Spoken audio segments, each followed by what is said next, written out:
začetek začnemo s par številkami, da sploh vemo, o čem se pogovarjamo pri pokojninskem sistemu. Recimo iz poročila SPIZ-a za leto 2023 lahko preberemo, da imamo trenutno zavarovancev, se pravi tistih, ki aktivno vplačujejo pokojninsko zavarovanje, skoraj 1 milijon, oziroma da jih je bilo 2023, zdaj jih je že malce več. Zdaj jih je celo 6 milijon. Tako. In da je na drugi strani uživalcev različnih oblik pokojnin pa 635 tisoč. In razmerje nekako med temi aktivnimi in tistimi, ki prejemajo pokojnino, je bilo leta 2023 1,5. Povprečno število uživalcev starostne pokojnine, se pravi te, ki je v bistvu najpogostejša, je pa tam nekje 480 tisoč. Mogoče še številke glede povprečne mesečne starostne pokojnine. Ta je bila v letu 2023 826 evra nekje, če seveda ne štejemo, gre za starostno pokojnino, se pravi ne štejemo vdovskih in ostalih pokojnin. Potem pa še mogoče zanimiv podatek je, če primerjamo plačo, povprečno plačo oziroma v državi s pokojnino, je ta znašala za pokojnino za 40 let delovne dobe, se pravi starostna pokojnina polno, je bila ta 71% povprečne plače. Pa še, kakšna je velikost blagajne SPIZ-a? Nekje 7,1 milijarde evrov, od tega je 5,9 milijard davkov, se pravi se nateče iz prispevkov.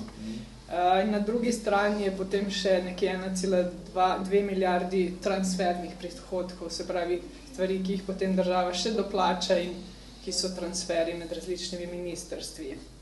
Tako, par številk za začetek, da se bomo lažje pogovarjali, pa mogoče začnemo kar z Janezom, upam, da se lahko tikava, glede na to, da sva sodelavca. Sva sodelavca in oba predsednika organizacijskih enot. Tako. Pa glede na to, Janez, da si bil minister za delo, družino, socialne zadeve in enake možnosti v prejšnjem mandatu, ki tudi pokriva področje pokojnin, ste v bistvu takrat že začeli nekako s pogledom na pokojninsko reformo, ki se bo zgodila. In je bila ta tudi vključena v načrt za okrevanje in odpornost pri Evropski uniji. Pa me zanima, zakaj se je takrat ocenili, da potrebujemo pokojninsko reformo, se pravi, katera so tista izhodišča, pa mogoče kakšen je bil pogled, se pravi, v katero smer je treba iti s to pokojninsko reformo. Ja, hvala Katja, lep pozdrav Ivan in vsi, ki ste prišli in vsi, ki nas spremljajo tudi preko digitalnih kanalov. To pokojninsko reformo, res je, Katja si zelo dobro uvedla, smo pravzaprav začeli že mi.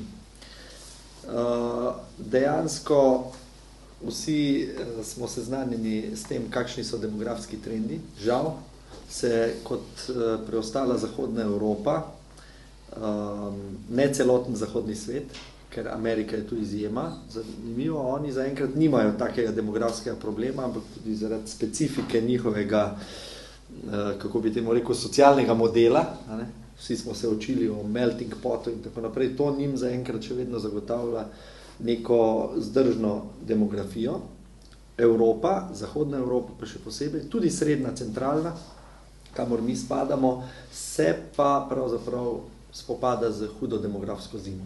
In kar samo po sebi ni slabo, mi smo hitro starajoča se družba, živimo vedno dlje. To ni slabo, ima pa seveda posledice na naše socialne sisteme, predvsem na zdravstveni in sistem dolgotrajne oskrbe in kot en podsistem, ki je zelo pomemben, na pokojninski sistem. In zaradi tega moramo na vsakih nekaj desetletij prilagajati naš sistem, bomo rekli, razmeri med vplačili in pa uživanjem pravic iz pokojninskega in invalidskega zavarovanja.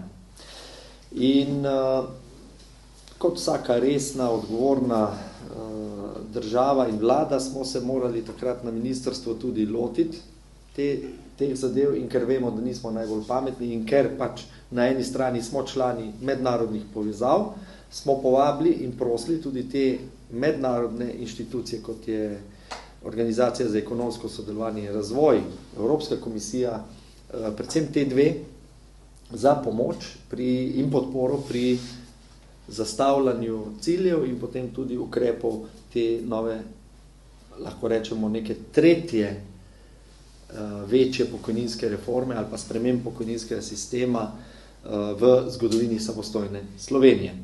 In to sodelovanje se je takrat že kar dobro začelo. V času našega ministrovanja smo že dobili prva poročila OECD-ja in Evropske komisije z analizami našega pokojninskega sistema, torej obstoječega stanja, in z nekaterimi splošnimi priporočili, kaj in v katero smer naj bi v prihodnje šli. Še enkrat, dobro si povedala na začetku, pokojninski sistem se vedno spreminja za bodočnost. Torej, sedanji uživalci pravic v te spremembe ne padejo.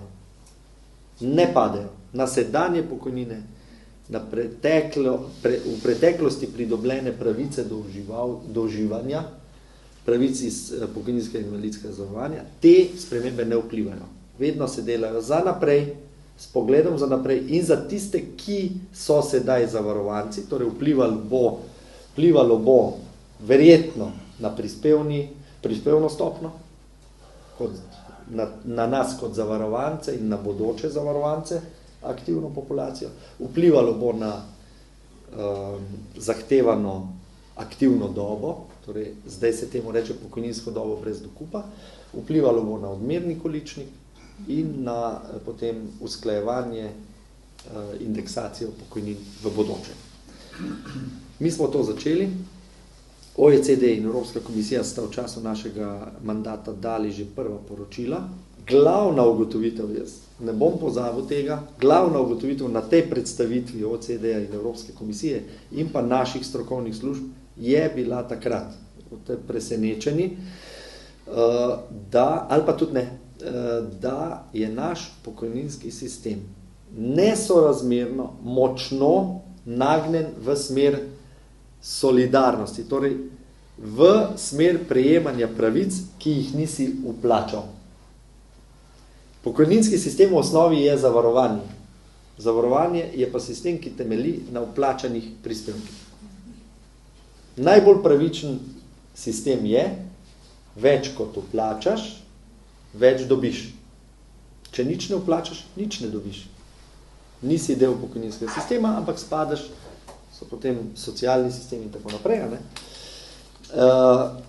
Vem pa, ker sem še nekaj časa v naši stranki, da se pa v naši stranki, kar je tudi prav, ker smo krščanski demokrati, ki nekako združujemo socialo in tržno gospodarstvo, naš model je socialno-tržno gospodarstvo in socialno-tržni model urejanja družbe, vem, da se pa pri nas ravno te dve komponenti srečata. Veliko ljudi se na nas obrača, zakaj imajo zelo nizke pravice do uživanja iz pokojninske blagajne, zakaj recimo kmečke upokojenke, tiste, ki nikoli niso bile zaposlene, so izgubile kmečko penzijo. Na drugi strani imamo pa veliko pozivov, naj se očisti pokojninska blagajna vseh prejemnikov in vseh pravic, ki niso bile vplačani in tako naprej. Torej, če je krščanski demokrat minister za socialo, torej tudi za pokojnine, ima zelo težko delo, ker pravzaprav iz obeh strani nanj ga pritiskajo in takrat je bila to ena glavnih ugotovitev in že takrat so mi takle, lahko rečem, tekle kapljice po čelu, ker sem vedel, da je to zelo težko uskladiti. Željo po poskrbeti za vsakega in željo po imeti pravičen, čisti sistem pokojninskega in invalidskega zavarovanja. Tu se bom zdaj ustavil. Mislim, da sem nekako uvodoma odgovoril na tvoje vprašanje, ampak odgovorno smo se tega lotili z mednarodnimi inštitucijami in takrat smo zastavili temelje, samo to še povem, vedeli pa smo, da to nas čaka, da rabimo družbeno soglasje, da rabimo socialni dialog, da rabimo medgeneracijski dialog, brez tega v to ne bomo. In da potrebujemo tudi kar veliko sredstev, da bomo sisteme prilagodili na novo realnost in zato smo šli s tem tudi v načrt za okrevanje in odpornost. In moram reči, da je sedanja vlada že pobrala, mislim, da okrog 500 do 600 milijonov za ta namen, tudi po naši zaslugi, seveda so pa oni pol morali iti naprej po tem planu, ki smo ga mi zastavili, tudi s časovnimi mejniki, dokdaj bo kaj doseženo. Hvala.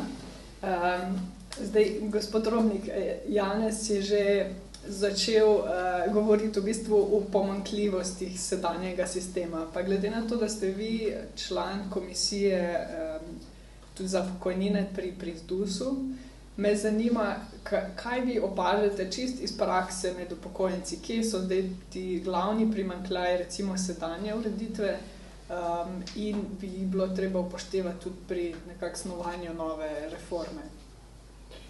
Hvala lepa. Ja, lahko bi komentiral v tem smislu,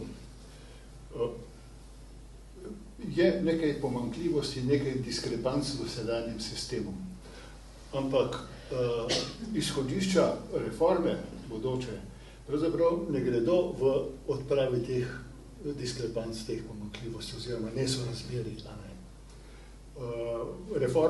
Izhodišče reforme oziroma reforma je napovedana dejansko zaradi demografskih trendov, ti kažejo, da bo v naslednjih 20 letih do 30 letih se to sorazmerje med zaposlenim in število upokojencev še poslabševalo. Potem pa naj bi se nekako ustalilo, ko množične generacije nekako preidemo v nov svet.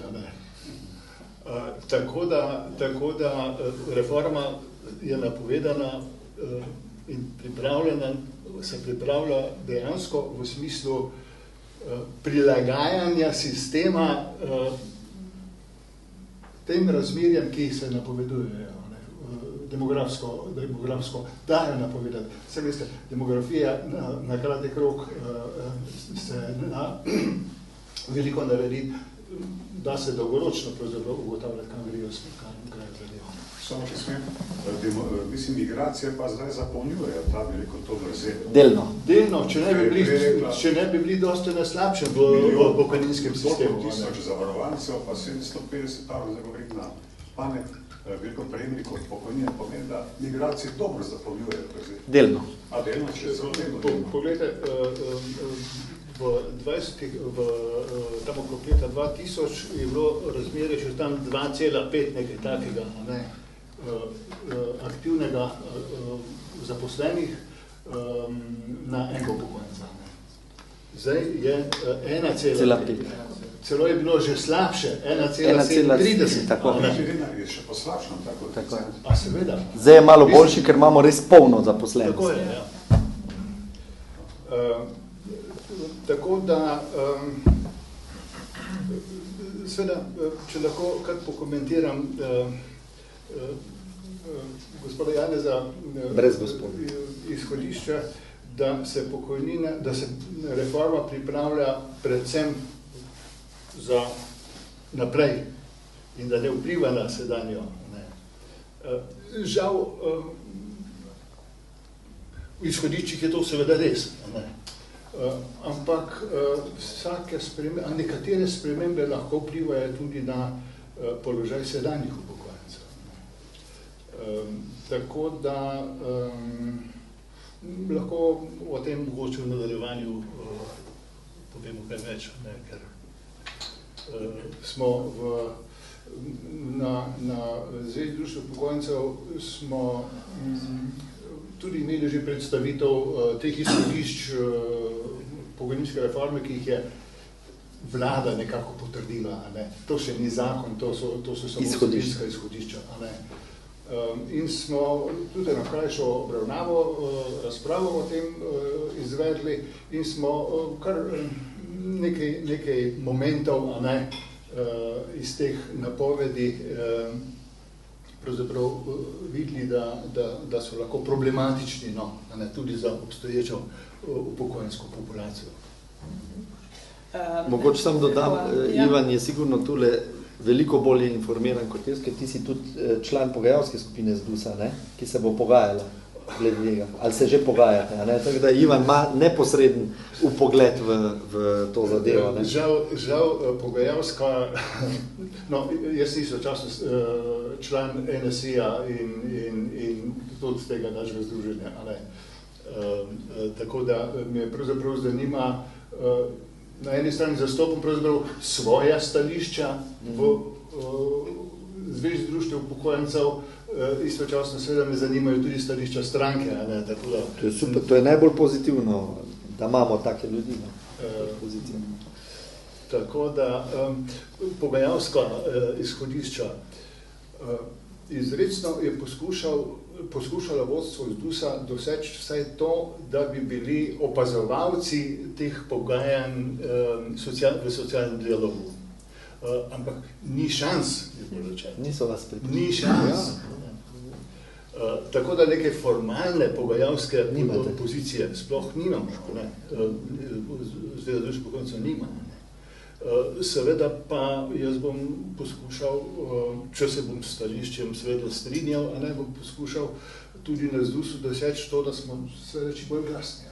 A smem, ker je to malo zanimivo, ker je malo pikantno, a vas je kategorično zavrnilo že ministrstvo ali kdo od socialnih partnerjev, delodajalci ali pa delojemalci? Nisem se jaz pogovarjal, tako da mislim, da je pa šlo za stališče socialnih partnerjev, da to ni izvorno stališče ministrstva, ampak socialnih partnerjev. Zanimivo. Ja, hvala lepa. Zdaj ste že v bistvu kar začeli z nekakih izhodišči bodoče pokojninske reforme, pa bom Janez tebe prosila, če najprej malo pokomentiraš to, kar do zdaj že vemo. Mogoče, če samo na kratko naštejem, nekako pravijo, da 40 let delovne dobe bo dovolj še naprej, ampak da naj bi se pa morda upokojitvena starost dvignila na 67 let, poleg tega, da bi bil tudi, se pravi, da bi delali dlje, ampak da bi nekako za nagrado imeli višji odmerni odstotek, vsaj 65,5 oziroma mogoče še kaj več. In pa da naj bi se upoštevala v odmero pokojnine celotna delovna doba, se pravi 40 let, minus 5 najslabših let, zdaj se upošteva samo 24 let, kar tudi na nek način potem izboljšuje pokojnine zaradi tega, ker se pravi tista vsaj najslabša leta, recimo 16 najslabših let odbije. Potem pa, kar se tiče usklajevanja pokojnin, veste, da zdaj imamo model 60-40, pri rasti plač, ne 60%. Potem naj bi se šlo v drugo smer, se pravi, da bi imela večjo težo inflacija in zgolj manjši del plače.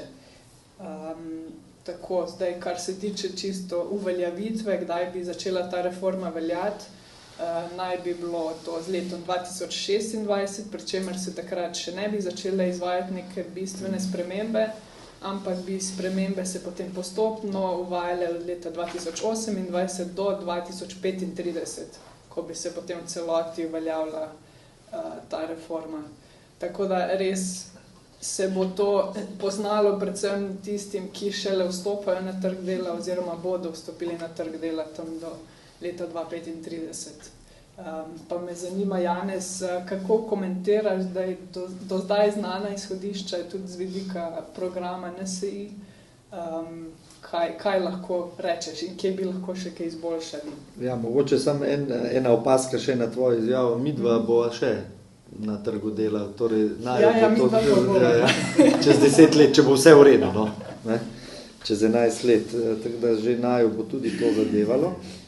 Me pa zelo zanima, ko bo Ivan še kaj povedal, kako in kje prepoznava, da bi to lahko vplivalo tudi na sedanje uživalce pravic in v kaki smeri, zato da bomo lahko bolj pozorni tudi kot odločevalci, ko bomo pač to obravnavali. Ne? Že zato je dobro, da imamo te okrogle mize. Seniori ste tu posebej aktivni. Katja, zelo dobro si povzela ta izhodišča pokojninske reforme. Nekaj vam bom povedal. Zdaj, lahko da me boste zaradi tega grdo gledali ali pa pribili na križ. Glejte, pokojninska reforma, kaj je glavni cilj pokojninske reforme? Poskrbeti za neko dostojno finančno stabilnost za jesen našega življenja. Ne? Torej,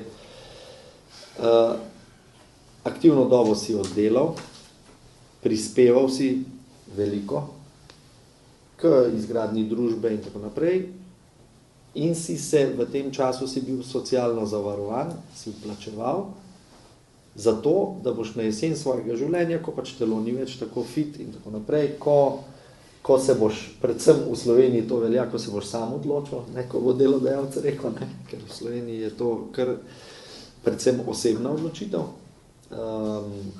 Nekateri trdijo, da je to v celotnem zahodnem svetu, ne?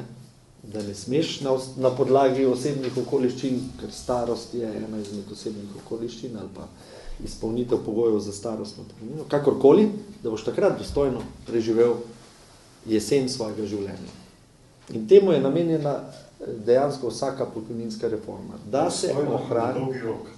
se ohrani nek čim bolj blizu prejšnjemu nivoju življenja, ne, finančno stabilnost tudi na jesen svojega življenja, ko ne zmoreš več toliko prispevati. Zdaj, kaj je tista stvar, za katere me boste grdo gledali? Če bi bil, recimo, hipotetično, jaz še vedno minister, ta izhodišča pokojninske reforme verjetno ne bi bila tako zelo različna od teh, ki smo jih pač zdaj dobili na mizo. Poudarki bi znali biti, jaz politično že vem, kje bi jaz naredil drugačne poudarke, kje bi dali recimo neke ukrepe, ki bi bili bolj v skladu z našim programom, z našimi politikami. Recimo, tega zdaj ni, ne.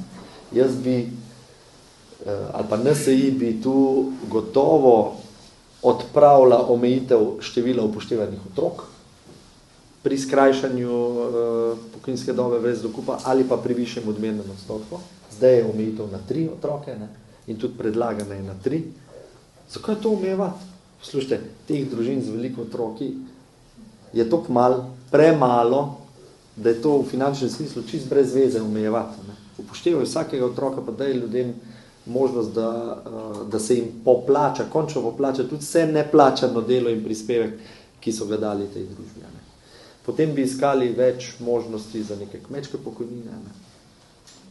Kje bi lahko to, težko bi sicer to spravljal sistem SPIZ-a, ampak kako se oddolžiti tem, bomo rekli, kmečkim gospodinjam, ki so nekoč že po zaslugi tudi Nove Slovenije imele neko minimalno, ampak imele so jo, a ne, pokojnino, ja, državna penzija se je temu rekla, ne.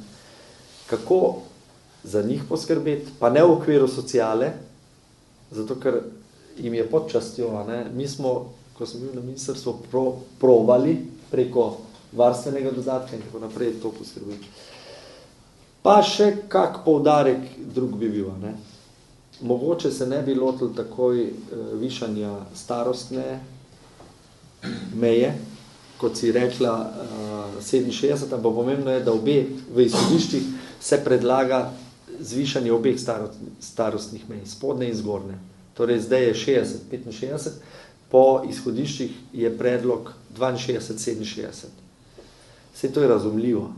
Poglejte, že moja generacija, ne vem, Katja, za tvojo generacijo, ker vi ste pa res zdaj mladi, a ne, noben več ne gre, mislim, zelo malo jih gre na trg dela pri 20 letih, ne. Pri 18 pa skoraj noben več, ne. Mladi začnete zdaj delati, kako? Povprečju z 25 do 27, ne. In ti ne moreš zagotavljati zdržnosti pokojninskega sistema, če boš še vedno imel mejo nastavljeno na 60 do 65. Ne? Že jaz, če se nič ne bi spremenilo, sem začel tako pozno delati, ampak to so tudi neke osebne okoliščine bile, ne? Da če se nič ne spremeni, bi izpolnil pogoje šele pri 67. letu, torej 40 let pokojninske dobe brez dokupa. Pa če ne bom imel prekinitev še v naslednjih 20 letih, ne? Kar je pa v tem času zelo naivno pričakovati. Ne? Ja, v bistvu nimam kaj dodati k temu, kar si rekla med izhodišči. Morda samo to, da so rekli, da je odmerni odstotek, ne, ki naj bi bil okrog 65 še diskutabilen, da se ga še zvišati, da je referenčno obdobje, ki je zdaj 28 ali 24 najboljših let, tudi še diskutabilno, torej oni predlagajo zdaj v izhodišči 40 minus 15 slabših, ampak pravijo, da bi se dali tu še kaj dogovoriti, da so različni možne kombinacije pri spodbujanju ljudi, da bi delali tudi po izpolnitvi pogojev za upokojitev, ne, da bi se jim z vsako leto dodatnega dela odštelo, dala možnost, da se odšteje dodatno slabo leto, ne.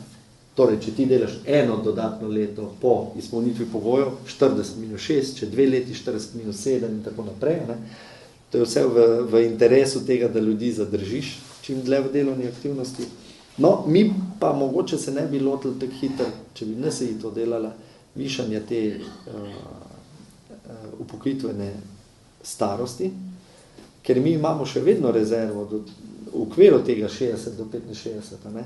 Zdaj se upokojujejo nekje v povprečju okoli 61. leta starosti ljudje. Ne? Smo naredili kar napredek. Od Vizekove reforme naprej, ne, ko je bilo, mislim, da 57 povprečje, je zdaj že 61. Mi imamo še rezervo, da z nekimi ukrepi poskušamo ljudi dlje zadržati v delu, že v okviru tega, kar imamo, ne, upokojitvene starosti. Ampak na drugi strani to ni tak bav, višanje upokojitvene starosti. To je na nek način razumljivo. Ne. Seveda pa zdaj vprašanje, če bo NSI, bomo rekli, v političnem dialogu glede pokojninske reforme, s tem čisto mirni ne moramo biti. Ja, pokojninska reforma naj bi se z letom 2026 uveljavila, potem pa do 2035 postopoma z ukrepi izvedla, razen, tako je napovedano, ta ukrep indeksacije naj bi postopno uveljavil že takoj leta 2026, sprememba iz 60 proti 40 v korist plač, ne, rasti plač, naj bi se prešlo na model 80-20 v korist inflacije, kar je v smislu ohranjanja kupne moči ali pa finančne stabilnosti morda celo boljše. Ne. To je zagovora o dvigovanju pokojnin, 80-20. Ja, usklajevanje pokojnin, ne. 80-20 pa plače. Zdaj je pa model 60 plače, 40 inflacija. Ne. Torej, več vpliva ima rast plač, kot pa rast inflacije. V letih z visoko inflacijo je to problem, ne? Ker plače sigurno rastejo počasneje kot inflacija. Ne? V letih inflacije. Tako. Drugače bi zadovali vsi. Tako je. Zdaj, glede tega, kar si omenila, Katja, še morda referenčno obdobje, pa višji odmerni odstotek. Tu pa zdaj je vprašanje čist političnega zaupanja sedanji vladi. Ali jim zaupamo, ali jim ne zaupamo, jaz jim ne najbolj zaupam, ne. Mislim, da tu prisotni tudi ne najbolj, ampak oni trdijo, v končni fazi je pa to računska akrobacija. Ne. Ali ostanemo s krajšim referenčnim obdobjem, pa nižjim odmernim odstotkom, oni pravijo, da z daljšim referenčnim obdobjem in višjim odmernim odstotkom bodo vsi na boljšem. Nihče ne bo na slabšem, so rekli. Ne? Torej, nihče ne bo na slabšem. Zdaj pa vprašanje, jim to zaupamo, ker to so pač neki veliki podatki, ki jih v to vnašaš, a ne? jaz jim najbolj ne zaupam. Ne? Ker ko je daljše referenčno obdobje, pomislite, a ne? Večina ljudi na populaciji nima nekih močnih kariernih prebojev, ne? Kjer bi jim to, bi rekel, toliko zagotovilo neko pokojnino, ki jim bo ob upoštevanju 40 minus 5, ok, 35 let, ne? Ja, zagotovilo, da niso na slabšem. Ne? Kot pa, če se upošteva 24 najboljših let. Ne? Zdaj, mi nimamo instrumentov trenutno v roki, da bi to šli preračunavati pa preverjati, ne? Ampak oni to trdijo. Ne? Tu se mi zdi, da je eno torišče, o katerem bomo lahko tudi razpravljali. Oni trdijo, da noben ne bo na slabšem, ne? Je pa to stvar kreativne statistike. Ne? Ja, gospod Robnik, noben ne bo na slabšem, je rekel Janez, oziroma minister, tako. Pa me zanima, kakšno je pa stališče ZDUS-a do teh izhodišč? Ali res mislite, da nihče ne bo na slabšem? Noben ne bo na slabšem, to je tipično izhodišče levičarjev. Tako je. Takrat se primite za denarnico. Ja, do nekaterih teh rešitev. No, sama zvišanje starosti se tako v tej diskusiji na ZDUS-u pravzaprav smo se v glavnem opredeljevali do tistih vsebin, ki se tiče upokojenske populacije. Sedanjih uživalcev. Sedanjih upokojencev. Ne toliko ostalih določb, a ne. Praviloma z ostalimi določbami nekako smo jih pač sprejeli kot možne, a ne, tako bom komentiral.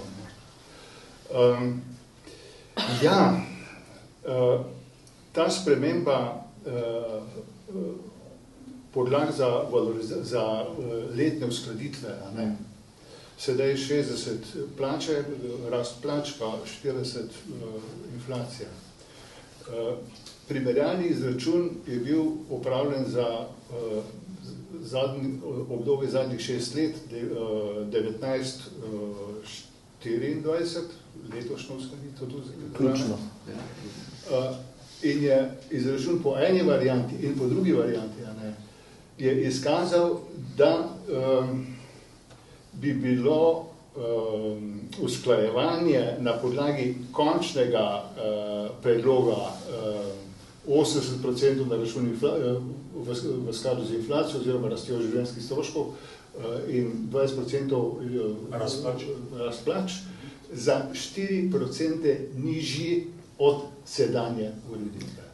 4% ali 4% točke? 4% v znesku nižji, ali oziroma boljši. Zdaj, realno je pričakovati, če hočemo nek povprečen standard in neko povprečno produktivnost doseči znotraj Evrope, a ne, da bodo plače rasle hitreje, produktivnost bo rasla hitreje, plače bojo rasle hitreje, kot bo pa stopnja inflacije. Do sedaj so bile tudi take izkušnje. Za hlebec kruha pred 20 leti je bilo nekaj, zdaj. In jasno je, a ne, v perspektivi, v 10 letih, ob nekih normalnih razmerah in nekem normalnem napredku dohitevanja povprečja Evrope, a ne, bi to prineslo razliko nekih 10% v višini pokojnin. Jaz sem sodeloval tudi v tej skupini za pripravo bele knjige pokojninskega zavarovanja tam leta 15-16. Takrat smo imeli zelo podlage, finančne podlage, tudi servis pravzaprav strani ekonomistov, ki so te izračune nam pripravili. In tudi iz teh izračunov je izhajalo, da je sprotno prilagajanje pokojnin višini standarda ali inflacije ali pravzaprav tak sistem, ko ga imamo trenutno, a ne, lovi nekako ne samo inflacijo, lovi nek poprečni standard, ki si ga pač s svojim delom tudi splačo, a ne, populacija zagotavlja. In da je to usklajevanje pokojnin ena od najpomembnejših zadev za trajno vzdržnost pokojnin. Jaz sem na tej razpravi na ZDUS-u komentiral, da je ta sprememba največji natek obstoječih upokojencev. Naše pokojnine v tem smislu z vidika nekega poprečnega standarda, ki ga pričakujemo, rastjo, bojo dejansko na tak način zaostajale. In nekako je bilo kar splošno sprejeto stališče, da je sedanji sistem ustrezen. Delno plača seveda, delno pa tudi inflacija. A smem, Ivan, oni skozi to sporočajo, da so se v bistvu sploh nimajo cilja višanja produktivnosti, ampak torej levičarji so politično sporočili, da nimajo cilja višanja produktivnosti in lovljenja standarda nivoja produktivnosti Evropske unije, ampak lepo bomo šli z inflacijo gor in to je najbolj, bomo rekli, sigurno. Samo po sebi in administrativno bomo lovili inflacijo in to. To je lahko en komentar. To je politični komentar, ki ga bom sigurno v parlamentu uporabljal. Zdaj, mimogrede je takrat državni sekretar, ko nam je predstavljal ta izhodišča, pokomentiral, da je tako spremembo usklajevanja zahteval finančni minister. Nam to ni rekel. Včeraj nam je predstavljal ta izhodišča. Mislim, da so bila ta izhodišča po svoje korektno predstavljena. Tudi grafi so spremljali to predstavitev in jasno, tudi iz teh grafov je jasno, da iščejo glavni prihranek iz naslova spremembe usklajevanja pokojnin. Glavni prihranek. Inflaciji, očitno, kaj je bilo, če se spomnim, to usklajevanje bo temeljilo večinoma na inflaciji. Ja, in Ivan hoče povedati, da vsaj v stabilnih okoliščinah... Na neki način. In Ivan hoče povedati, da v stabilnih... Plače bojo do sedaj... Rastejo hitreje. Mislim, raste hitreje kot pa inflacija. Če gledamo 20 let. Če bojo rasle tu, samo z inflacijo, ali celo nižje, potem absolutno nazadujemo. Cela družba nazaduje. Naši cilji pa vsaj dohitevanje povprečja Evrope, to je naš cilj, zato smo se včlanili v EU. Samo, gospod Robles, vi govorite o usklajevanju pokojnin, ne pa o poviševanju pokojnin. To ste za mojem zaglavno pojma. Usklajevanje enkrat na leto, recimo, pa dobiš za eno kavo, recimo, pa za 2 kavi, potem pa nič več. Drugo pa je recimo poviševanje pokojnine. To ste zdaj pomenili? To odmislimo. Ja, to ni. Samo usklajevanje so. Seveda je to nominalno zvišanje. Seveda. Tako, ja. Če gre inflacija 22 leta je bila koliko 10% nekaj dalje. Visoka. Ja, je šla, čez 10 je to šla. Delno in je bilo nominalno zvišanje pokojnin precej nižje od stopne inflacije. Uskladitev. V lanskem letu, oziroma in letošnjem letu, ker se z letom zamika v bistvu te uskladitve, so lanske plače bistveno prispevale k tem, da se je ta razlika, ta padec navzdol skoraj izničil. V veliki meri vse, ja, in zdaj, ko bojo šle plače v javnem sektorju, če bojo se dogovorili, pa to bo spet, ne? Tako da to je eno, zdaj na ZDUS-u je bilo tu kar enotno stališče, da bomo tu poskušali narediti vse, da do te spremembe indeksacije ne pride. Res je predvidena postopna ta indeksacija, da pridemo do 2080. Ampak istočasno pa to je prvi ukrep, ki je predviden, da štarta 2026. v prihodnje. Takoj. leto takoj po sprejemu. Tako da to je ena zadeva. Druga pa, ko sem govoril o določenih diskrepancah, ki je pa istočasno vezano na ta predlog povišanja obdobja za izračun pokojninske osnove. Referenčno obdobje. Referenčno obdobje na 40 let oziroma celotno obdobje prejemanja plač. In zdaj, da se to obdobje povišuje, štartali smo tam v 90 letih 10-letno obdobje, to referenčno obdobje. Potem je šlo z SPIZ-om zakonom 1 na 18 let in z SPIZ-om 2, sedanjim zakonom, na 24 let. Postopno podaljšanje.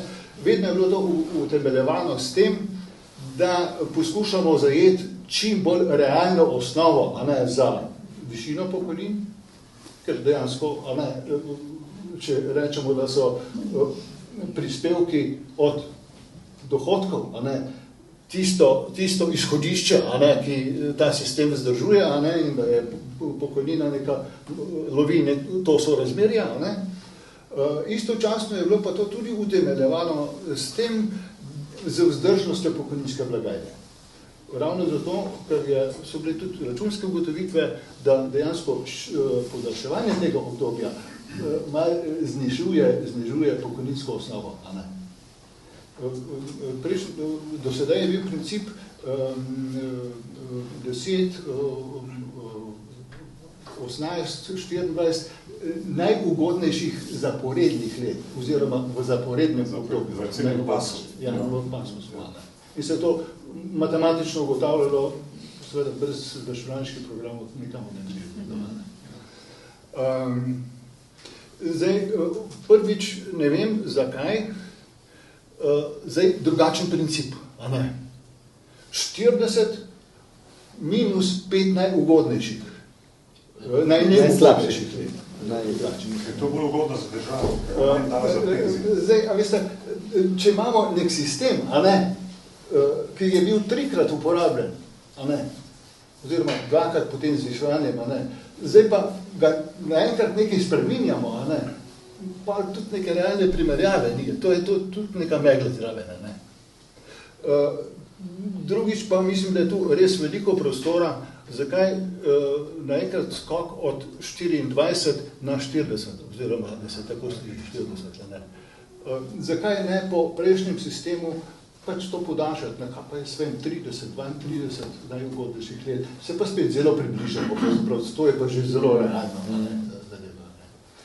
To je eno, istočasno pa potem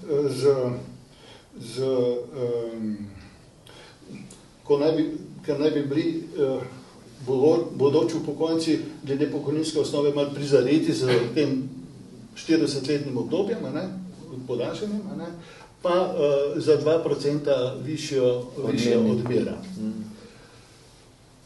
Samo na sebi ta 2% mogoče ni 2 odstotni točki. To je cirka 3,5 nekaj takega. Ampak imamo stanje, tu imamo pa res po svoje kažin. Do leta 19 so se po sedanjem zakonu zavarovanci upokojevali z 57-25 procentov pokojninske osnove. Ženske, ko so pridelali se dodatnih 5 let, na 40 let, se jim je že s tem odmerni odstotek zvišal. Istočasno je bil pa potem novela zakona, je prinesla, da se od leta 22 dalje vsi upokojujejo po odmernem odstotku 63,5%. Obstoječi upokojenci, zlasti tu velja za moške od leta 3 in vključno 24 dalje, imajo še vedno pokojnino na podlagi odmernega odstotka 57,25. To je nekih več kot 11% višja odmera po novem, ravno tako za 40 let delovne dobe in ob enakih plačah ali pa enakih plačenih prispevkih. Z tem predlogom, še nadaljno zvišene na 65,5, se ta razlika še poveča. In zdaj imamo seveda skupino upokojencev, ki so se v bistvu ob enakih pogojih upokojevali do leta 19, pa je to letna prihodna obdobja, ko so se postopno na 57,25, odmerjena pokojnina. Imamo drugo kategorijo, ko bodo imeli na pokojnino po 63,5% in imamo potem še tretjo kategorijo, ki bodo imeli to po 65,5%. Oziroma, kakor se bo pač dogovorilo. Ne? Ja, no, to se bodoči. Zdaj, pred sodiščem, zaenkrat, če pred socialnim sodiščem, so skupine upokojencev že sprožile spore, teh, ki so po 57,5, z namenom, da pridejo do ustavnega sodišča, bom tako poenostavil. Ker ustavno sodišče seveda enostavno ne sprejema, poskus je živel, ampak je bilo tudi na ustavnem sodišču, ne dovolimo spora, dajte od spodaj na vzgor v vseh stopnjah priti do nas, če lahko pridete do nas. Tako da, jaz seveda pri vsaki spremembi, pri vsaki reformi, prihaja do določenih, odstopanj, da v bistvu so bodoči upokojenci v nekoliko drugačnem položaju. Ampak tole pa niso majhne razlike. In ZDUS je bil pod velikim pritiskom teh upokojencev, ki so se upokojevali pod enakimi, sicer dejanskimi pogoji, do leta 19. Kar naprej v bistvu pritiska, kaj bo ZDUS naredil zdaj, da to rešimo. Nič ni mogel narediti. Ivan je dobro stvar izpostavil. Tako da, mislim, to sta se mi zdi, če še komentiram, to časovna lestvica, kaj se je z našim pokojninskim sistemom dogajalo. Po spis 1, to je bil tisto Ropovo obdobje, ki je Ropov v času ministrovanja Ropa sprejet zakon, je bral zakon za še eno ureditev, ki je prinesla postopno zniževanje procenta odmere pokojnine vizavi pokojninske osnove. In je to prineslo, to je malo na pamet od Pavsa, vsaj 10% nižjo odmero pokojnine v letu 12, dokler je ta zakon veljal, kot pa na začetku obdobja leta 2000, mislim, da je ta zakon stopom veljal. To se pravi, smo šparali, nižjo odmero pokojnine pomeni šparanje za blagajno. In ocene so bile, da res tudi te mednarodne inštitucije se nas opozarjale, da je tole tam takole že huda. Z spizom 2 in s temi novelami so novi upokojenci prešli, in ta procent 57,5 je bil pravzaprav rezultat tega 10-letnega, 12-letnega zniževanja odmernega odstotka. Po novelah spis 2 smo prišli do kar lepega odstotka, več kot 10-11%, zvišati zvišali ta odmerni odstotek. Zdaj prihajamo spet do šparanja, predlog šparanja v smislu drugačnih podlag za valorizacijo oziroma uskladitev, usklajevanja. A bomo spet 10 let šli spet navzdol, a ne? Zadeva je v bistvu neresna, če tako gledaš, a ne? Pokojninski sistem se ni socializem smislu. Kancler Bismarck v Nemčiji se ga je postavil. In v bistvu je pokojninski sistem ni odprta blagajna, ko si vsak vzame, kar hoče, a ne? Ampak je bil postavljen zelo formalno, a ne? Ena generacija, mlada generacija dela za starejšo generacijo, a ne? Ki je predhodno tudi sebe delala. Tako da je tipična medgeneracijska solidarnost in v nekem smislu moramo biti odgovorni, ali pa to je obvezni državni sistem, mora biti država odgovorna, a ne, za neko stabilnost tega sistema, tudi v tem smislu, a ne, da ne gre za tako nihanje. Ivan je dobro izpostavil ta vidik medgeneracijske solidarnosti, če ti v 30 letih nekajkrat spremeniš, a ne, pričakovane pravice in potem pridobljene pravice, a ne, to sigurno ni nek stabilen model medgeneracijske solidarnosti in pomembno vpliva na motivacijo za vključevanje v ta pokojninski sistem. In jaz mislim, da v tem predlogu izhodišč ni dovolj motivatorjev, zato da bi mlado generacijo, ki je zdaj čist drugačna, kot pa pred 30, kaj šele pred 50 leti, motivirali, da se vključijo sploh v ta sistem.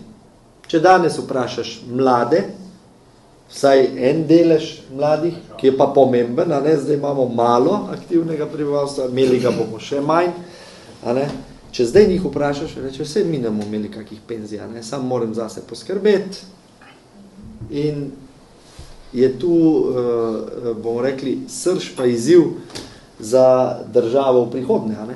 Da te mlade zmotiviraš, da sploh pridejo in prispevajo v ta pokojninski sistem, da bojo uživalci vedno tudi imeli pokojnine. A ne? In to je ključno, ker sedanji mladi, poglejte, že zdaj se po moje so procenti že drugačni, ampak pred 10 leti smo govorili o tem, da tretjina mladih želi neko delo s pogodbo za nedoločen čas in tako naprej. Tretjini je vseeno, tretjina je pa pred 10 leti že rekla, ne. Jaz hočem biti na svojem, delam za Hongkong, po noč za Ameriko, delam za Slovenijo in tako naprej, sam bom zase poskrbim in tako naprej, nočem pogodbe o zaposlitvi. In ta, ki gre na ta princip, ne, pa niso samo te mladi, ampak tudi v preteklosti smo imeli, in zdaj je to velika težava, tudi revnih upokojencev, SP-je, ki so si minimalac vplačevali. In ti bojo dali najmanj, kar je možno, pa ne iz neke, kako bi temu rekli, ne iz žlehtnobe, ne iz tega, ker so slabi ljudje, ampak preračunali so si in niso motivirani, ker ne verjamejo v to, da bi oni prišli na starost do te pokojnine. Reče, bomo dali minimalno, kolikor je možno, a ne, bomo sami poskrbeli. Tipično zdaj se vlaga že, po moje, dediščina socializma, pa časov velike inflacije, se vlaga v nepremičnine. Ljudje rečejo, bom jaz to več denarja na kupček, pa bom kupil dodatno stanovanje in tako naprej, to bo moja valuta za penzijo. Tako da Ivan je tu dobro izpostavil ta vidik medgeneracijske solidarnosti. Je pa tako, mi smo že prej, še pred sodelovanjem v zadnji vladi, kjer smo sodelovali, smo se s tem veliko ukvarjali. Predlagali veliko rešitev, predvsem za te moške v tem obdobju, a ne, to Katja tudi ve, se mi je kar malo nasmejala, rešitev za te moške, ki so se po najnižjem koeficientu upokojevali, a ne, ker to recimo, ne vem, tako si rekel, na primerljivih delovnih mestih 2 učitelja, ne, v razmiku, ne vem, 3 let, sta dobila zelo različne nominalne zneske pravic, ne vem, tudi po 200 evrov v 3 letih je lahko bilo razlika, ne. Nam ni uspelo, ko smo bili opozicija, in potem, ko smo bili v vladi, smo se s Cvetom Uršičem, s celim direktoratom za pravice iz delovnega razmerja, s sektorjem za pokojnine in tako naprej, s tem ukvarjali. Vam povem, da v vseh debatah z Marjanem Papežem smo prišli do tega, da je on trdil na osnovi podatkov, jaz nisem imel orožja ali pa orodja, da bi mu te podatke ovrgel, da vseeno ti moški niso bili tako na slabšem, ker so bili pa sistemi usklajevanja, indeksacije, ne vem česa vsega, ker so padli pod druge, ne vem, izredne uskladitve in tako naprej, da niso bili tako na slabšem, kot pa če bi imeli višji odmerni odstotek, pa iste pogoje usklajevanja in izrednih uskladitev in tako naprej. Lejte, mi lahko enkrat še seniori Marjana Papeža povabimo, pa bo on to razložil, da ne bom, jaz nisem ne njihov advokat, težko sem advokat teh moških, mislim, oziroma razumem te moške, bolj razumem te moške, pa njihovo frustracijo iz tega obdobja, ko so se po najnižjem količniku upokojevali, ne. Je pa res, vedno je treba gledati, pa država gleda samo velike podatke, ne. Individualne zgodbe so pa tu tiste, ki pa stopijo ven iz številk in jim tudi želimo na nek način prisluhniti. Ampak vam lahko povem, direktor Spiza je vedno s podatki razbil to našo famo, kako so bili ti moški oškodovani. Ne. Jaz še vedno čutim z njimi. Samo te moški ni toliko pomajte. Nekaj pa je. Ker to je verjetno podjetniški sektor, če se prav razumem. Ne samo podjetniški, ne, to so vsi, ki so se upokojevali v enem obdobju. Ja. Tudi javni sektor. To je generacija, moja generacija gospodov, ki so bili vsi prikrajši. Zaenkrat so to še bili upokojenci, še večina. Ampak, pazite, Spiz trdi in utemeljuje to s podatki. Jaz res predlagam, da enkrat Marjana Papeža povabimo. On utemeljuje s podatki, da niso prikrajšani, da so z izrednimi uskladitvami z vsem, kar so dobili, približno na iste. Pri izrednih uskladitvah je bilo pomembno tudi, kdaj si se upokojil. Če si se kasneje upokojil, je ta izredna uskladitev lahko malo drugače pomenila. Ali pa jih ni bilo toliko. In za par procentov tu gre, lahko. Sej zadeva se, po mojem, seveda ne da sanirati na tak način, da to do evra štima. Dala bi se sanirati, tudi ustavno sodišče, tudi če bo zagrabilo to, da je bila zadeva razlika prevelika, da je to šlo. To se da rešiti samo z nekimi, a veste, procentualnimi zvišanji. Ivan, a veš, kako smo mi imeli programski predlog naš je bil, ne? Variabilno usklajevanje. Za tiste, ki so se pač po nesorazmerno nizkem količniku odmernem upokojevali, bi bil višji odstotek upokojevanja in tako naprej. Sam so nam razbili tudi z grožnjo ustavne skladnosti, ker so rekli, da vseeno ti moraš, bi rekel, držati neko pravično razmerje pridobljenih pravica. Ne? Da pol bi se pa lahko pritožila neka druga skupina, bomo rekli, ne vem, žensk iz enega obdobja, a razumete, karikiram, ki bi spet čutila, da... Ja, tako, no. Pardon. Jaz predlagam, da pustimo dokaj, ker je to... Hvala lepa, ja. Je pa to težko, no. Bi pa rad komentiral stališča mladih. Na tej razpravi o teh predlogih reforme so bili povabljeni tudi, to je neka medgeneracijska koordinacija. In tu noter so mladinski svet, pogoni vseh strank, od SD-ja do SDS-a, mi tudi menda, tu noter so študentske zveze, so dijaška zveza, pa ZDUS. Pa tudi nekateri še drugi. bili so zelo konstruktivni v tej debati, ampak uvod je bil tak, mi smo zelo zainteresirani za sistem, samo če ga ne boste pokvarili, oziroma če ga ne boste obremenevali z drugimi pravicami, ki v ta sistem ne spadajo. To je bil njihov pogoj. Borčevske pokojnine. Ja, oni imajo tu vse v mislih, pazite, mi rečemo borčevske, oni pa rečejo kmečke, une, to vse, kar je socialna. A veste, da se socialne pravice pravzaprav iz pokojninskega sistema zagotavljajo. Zanimivo, ko smo hodili v debati, v bistvu tudi pri letnem dodatku v pokojenskem, smo tudi na to naleteli, državni sekretar je komentiral, ja, veste, kako se moramo matrati tam pri socialnih pravicah, da kaj premaknemo, tule pa gre lažje skozi, Ja. Veste, imamo urejen sistem, zdaj bomo obvesti še cel kup drugih problemov tu gor, ker ta nekako funkcionira, tam je pa prenaporno, da to so srage, ministre, Če lahko se samo vključim čisto na kratko, čeprav naj bi vprašanje na koncu, da gostje povedo svoje. Avstralija, sem zvedel pred kratkim, ima pa sistem, če si ti kupil hišo, si plačal davek. Če kupiš pralni stroj, plačaš državi davek. In ne glede na delovno dobo, glede na to, koliko si ti plačal davka, ker si kupil sesalec, karkoli, in si kadarkoli živel, imel bivališče v Avstraliji, ker si pač tam živel, pa hišo kupil, nimaš pa delovne dobe, ali si delal na črno, ali si bil kmet, ali nekaj, dobiš glede na obseg plačila neko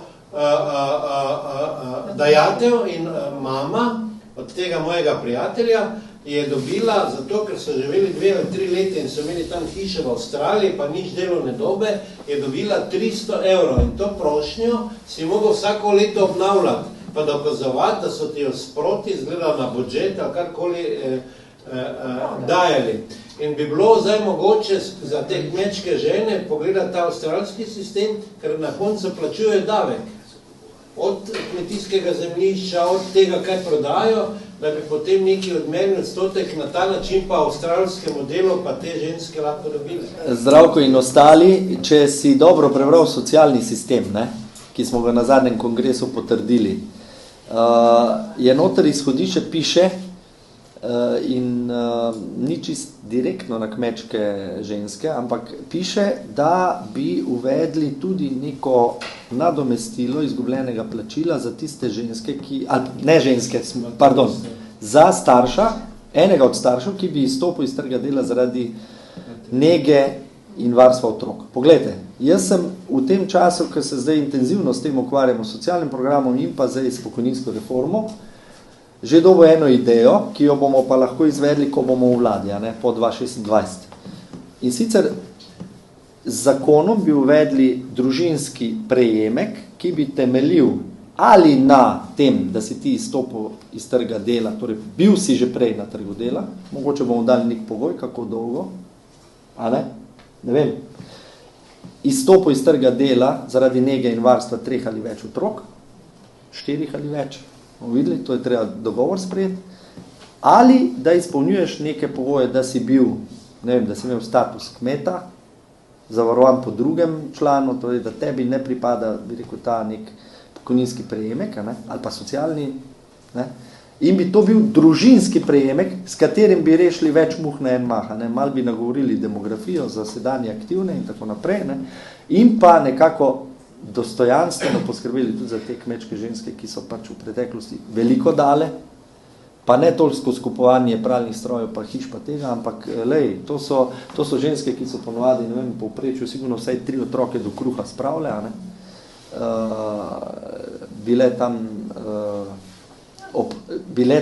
predvsem bile tam in opravljale neprecenljivo delo, ki nikoli ni bilo finančno ovrednoteno. Sigurno jih pa razumem, mi smo poskušali takrat odgovoriti na to varianto skozi avtomatski varstveni dodatek, po uradni dolžnosti in tako naprej, ampak jih razumem. One ne želijo prejemati socialne podpore ali pa miloščine, ampak v dostojanstvu dobiti neko zahvalo povračilo države za upravljeno delo. Drugače pa avstralski sistema jaz ne poznam, vidim pa nekaj težav pri uvajanju podobnega koncepta, kot si ga ti tu predstavil pri nas, to je spet birokracija, zbiranje računov, pol to prelaganje na nek konto, le bajuk je to ukino. Mi smo imeli nekoč, ne? Investicija tja, pa si račune, pa si na furs to spoločil in to. Bajuk je rekel, dajmo očistiti ta sistem, pavšal, dohodninska olajšava za vsake otroke in tako naprej. Jaz ne bi nazaj šel v to birokracijo, zbiranje računov in tako naprej. Drugo pa ne vem, Avstralija verjetno nima Bismarckova sistem. Ne vem, če to je čist druga kultura. Sveda, ker ta anglosaksonski del ima sploh drugačen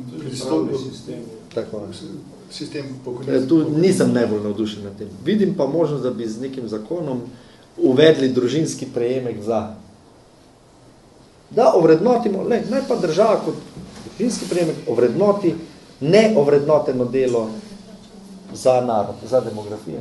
Ne pa v okviru pokojninskega sistema. To pa ne moreš, ne gre. Res ne, če hočemo očistiti blagajno. Ja, hvala lepa, zdaj ste odprli kar precej različnih tem, pa časovno smo dolgi, ne? Vprašanj v publiki, tako da mogoče bi zdaj dali še možnost vam, da zastavite kakšno vprašanje, pa naša gosta odgovorite.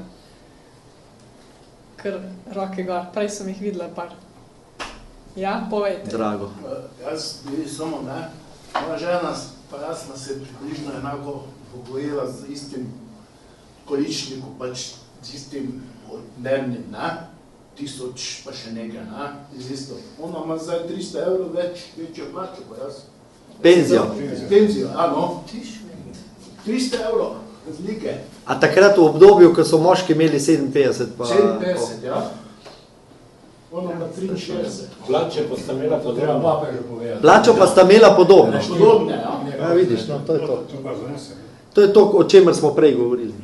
Ampak, pogledajte, vse, kar smo probali med ministrovanjem narediti v to smer, so mi razbili z ustavno grožnjo, ne? Ali pa z pravno, da za nazaj tega ne moreš reševati, tako si ti rekel, Ivan. Ne? Pol pa nam je časa zmanjkalo. Pomislite, v covidu in vseh tistih izzivih smo bili 2 leti v bistvu. Pardon, ja. Tam od zadnji se upravičuje, ne gospodin predvajal. Ja, izvolite. Roman, glede, mene pa tole zanima, kako pa zdaj izgleda s tem starostnim upokojevanjem. Zasledil sem, da če bojo podaljša pokojninsko dobo, bojo najprej za tiste, ki imajo polne delovne dobe, torej 40 leta. Tis bi mogli čakati do 65, pa celo do 67. Jaz imam doma tak primer. Celo moja žena je dejansko ostala doma zaradi otrok, zaradi bolne mame. Službo je izgubila. No, zdaj za nagrado in bojo pa še, zdaj danes nima ne socialne podpore, nič. Ne? In zdaj bo pa država naložila, da bo še 2 let del mogla čakati, da si ostali na upokojitev. Ne vem, a je to... A ne bo pred... To je problem. Pardon, a ne bo pred 2035 dopolnila? Ne bo, se to ne vem, no, se to uvaravlja. 2028 se začne prehodno obdobje, po predlogu, tako da ona bo prej to izpolnila. Po 3 mesece na leto, tako da je to dejansko zelo raztegneno. Sicer bi vas pa vseeno, ne vem, spomnil, da vseeno njej, če je ostala doma zaradi nege otrok, pa zaradi oskrbe družinskega člana, njej pripadajo prejemki iz te pomoči za pomoč in postrežbo, oskrbovalec družinskega člana je zdaj po zakonu o dolgotrajni oskrbi, a ne? A ja, je bilo toliko nazaj. No, pa v bistvu so že več ali manj pa drugače na svoja sama. Zdaj pa kaj? Ostala je sama brez vzga. Da mora v penzijo 33 let delovne dobe, pa odvisno od tega, recimo, koliko je zdaj. Sem imel v širši družini podoben primer. Ja. Žlahti, no. Ja. Čakali so. 2028 se šele začne po predlogu izhodišč po časovnici začetek prehodnega obdobja. To pomeni do 2028 tehnično gledano sedanji pogoji. 2026 ne bi bila 65 let. Bo to še postavilo. Vsaj to. Hvala. Če lahko jaz, Franc Račel je moj ime. Recimo jaz pač, koliko sem poslušal, se bolj nagibam k temu, da dejansko pokojninski sistem temelji na vplačanju znesku iz naslova dela. Vse tiste socialne korektive pa je treba spraviti na drugi šalter, v drugo blagajno. Ker drugače ne možeš izčistiti. Vedno prišel nekdo, ki bo rekel, jaz sem bil pač na nek način deprivilegiran, pa sem toliko prispeval po nekih določenih normah, ampak nisi pa ti bil zaposlen, se pravi, tam izplače pač potekajo... Nikoli nisi tega vplačal. Pač, ja, to je to. Ker tudi na koncu, bi rekel, veterani vojne za Slovenijo bi lahko rekli v redu, mi smo takrat dali na razpolago svoje zdrave življenje in tudi mi bi si kaj stotaka zaslužili, če bi to šlo tako naprej, iz pokojninske blagajne. Mislim, da to ni prav. Druga stvar, ki bi še pa rekel, je pa to, da bi mogoče pokojninski sistem, pod narekovaj, lahko tudi bolj resno zagotavljal možnost zaposlovanja upokojencev za skrajšani delovni čas. To spravi, da bi se tu angažiral malo sistem pokojninski. Ker recimo, sam jaz recimo se še čutim toliko mlajšega upokojenca, da dejansko aktivno iščem delo, ampak ne za 8 ur, za 4 ure, recimo, ne. Zdaj pa rabnega partnera, ki bo šla midva skupaj, 4 plus 4 je 8, če bi šla midva z gospod, pa si, da oni ve, da ta delodajalec nima težav, kje bo se dobil še naslednjega za 4 ure. Torej, ta sistem, da bi vključili in dali možnost, da si ljudje, ki si želijo in zmorejo, še kakega stotaka zaslužijo preko, bi rekel, teh zaposlitev upokojencev za, bi rekel, polovični delovni čas. Mislim, da Janez so se nekaj pogovarjali v Mariboru, sem tudi to iznesel in Avstrijci imajo že ta sistem nekako, da obstaja pri njih, da se zaposlujejo upokojenci za 2, 3, 4 ure, praktično bi rekel, pač po želji na koncu in da vključujejo delodajalci ta moment dokaj resno in pa konstantno. To bi bil potem najprej. Franc, že zdaj imate kot polni upokojenc možnost, zdaj pa da nem zdaj na pamet ne več za besedo držati, ker smo z interventnimi zakoni to malo povečevali takrat, ampak mislim, da 90-100 ur na leto. Na mesec. Mislim, da je pazel na 60. A je zdaj 60. Takrat smo povečevali, ker je bila kriza na trgu dela zaradi COVID-a, se spomnite. COVID-a se je takrat povečal na 90. Ampak v redu, to je ena možnost, druga možnost je pa to, kar ste sicer rekli, da ja, razumljivo, ne, za 8 ur je malo težje, ampak kot se zaposliti za 8 ur, pa prejemati še vedno 40% starostne pokojnine. Ne. Je dokaj zanimiva varianta tudi, ne. 4 ure, tu pa ne vem zdaj, zakaj te fleksibilnosti ni, ne poznam trenutno dovolj, se pa nismo pogovarjali. Mogoče pa celo bo treba v to smer razmisliti o pomanjkanju delovne sile, ne. Ja, zdaj, v teoriji,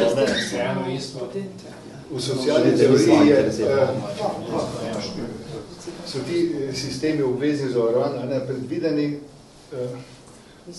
seveda, da ne moš imeti dvojnega statusa.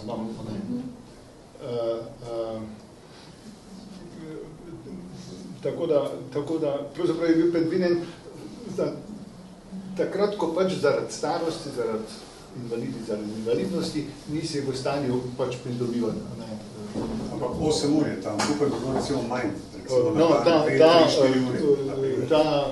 ta možnost, ki je zdaj, da v bistvu delaš po... Dopolnilno delo upokojencev, se reče. Dopolnilno delo upokojencev. To ni redno delovno razmerje, ampak je možnost nekih zaslužkov in nekega angažiranja, nekega dela vseeno. S tem pa samo bi še to rekel, da je recimo pri invalidih, če podjetje zaposluje invalide, država, mislim, da do neke mere plačuje prispevke. Ja, sem to je pa drugo. Ampak da bi tudi v primeru upokojenca, da bi jih bolj motiviral. To pa ni čisto isto. To pa ni isto. Se pravi, jaz težje konkuriram pri moj 70 letih z nekom, ki je star 35 let, da rečem. Vsekakor in tudi ni namen. Če ste više zdravi pa aktivni, se aktiviraš, bi rekel, relativno na polno. Če ne zmoreš toliko, vzameš dopolnilno delo in imaš še vedno, tako je rekel Ivan. Mogoče reči, da bi bil delo danes zmotiviran, to smisla, da bi se, ne na 200, to ni to na 200. Sej vas razumem. Ja, jaz ne znam zelo. Ampak sistem naj bi šel v smer, to bi tudi mi uvajali, bomo videli, kaj bo tem, jaz tak ne zaupam, da jim bo karkoli uspel, ampak v smer, da ko ste vi še v zaposlitvi, v okviru firme ali pa javnega sektorja, da se vam počasi delovna aktivnost lahko tudi skrajšuje, ob ne tako velikem finančnem padcu, hkrati pa se bolj usmerite v mentoriranje, svetovanje in tako naprej, uvajanje novih, mladih, ne, sami pa se, bi rekel, v tem smislu iz čist aktivnega umikate in to je nekak namen. Zdaj pa, da bi pa zdaj uvajali neki status krajšega delovnega časa prav za upokojence. Veste, upokojenec ima status upokojenca, ne? Če se pa želi aktivirati, možno so delne upokojitve, a ne pa preostaje delovni čas. Samo časno delo tam misli celo je normirano, koliko ur lahko delaš, ne glede, recimo, če si upokojenec. Ker recimo meni bil za en primer osnovne šole, vemo, da pač primanjkuje učitelj. Kaže, jaz sem kemik, pa fizika, kemija, matematika, tega in predvsem manjka. In vsak te isto malo seveda te pogleda, dobro, upokojenec si, on bi rajši imel mlajšega, ne? Absolutno, ker je pojuteš tam šel zdravniku, pa onemu specialistu, pa to, pa ono, ne.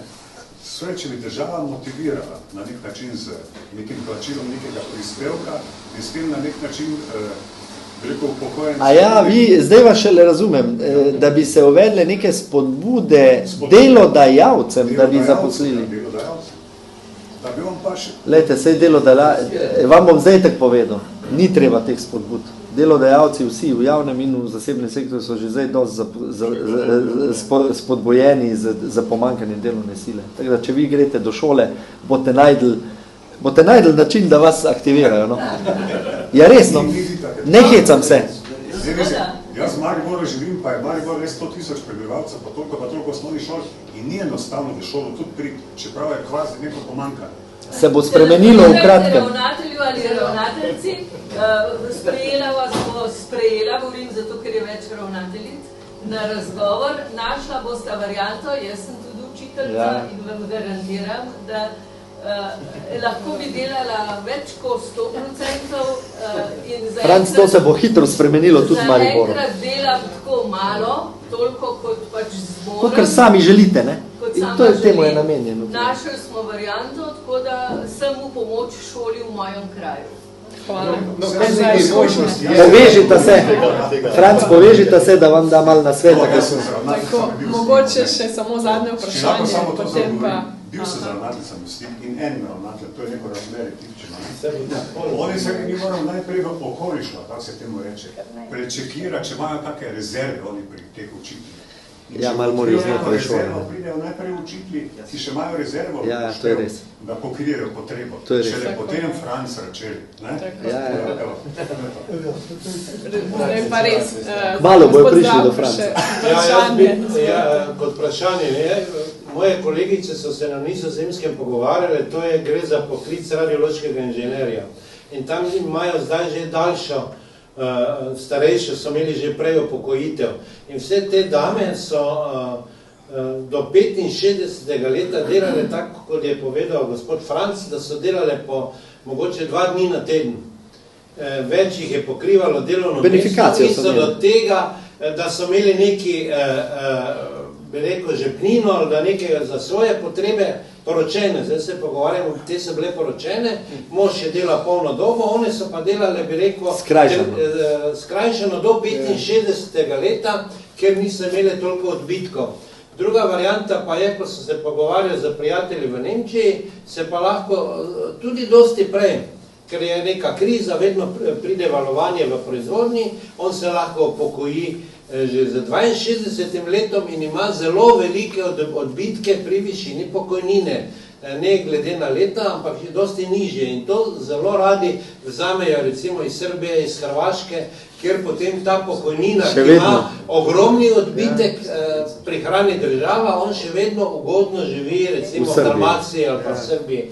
Tako da je problem pri nas, da je težko, kot je povedal gospod Franc, najti zaposlitev za 3 ure, ker je prevelika birokracija mogoče ali pa povpraševanje. Lej, Zdravko, to bomo rešili, ko bomo spet v vladi in sicer s tem, da bomo trg dela reformirali v smer tega, da bo skrajšani delovni čas postal ukrep, ki bo sistemski, ki ne bo samo, a se spomnite, smo dobro šli skozi interventne zakone in interventni čas s tem skrajšanim delovnim časom. Jaz sem se takrat zelo povezal s kolegom iz Avstrije, Martinom Koherjem, zvezdnim ministrom za delo.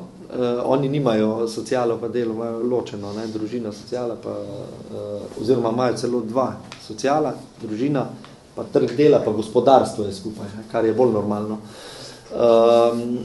Torej, sistemski ukrep skrajšanega delovnega časa, ki je, bi rekel, nekako tisti del, ko človek ni aktiven,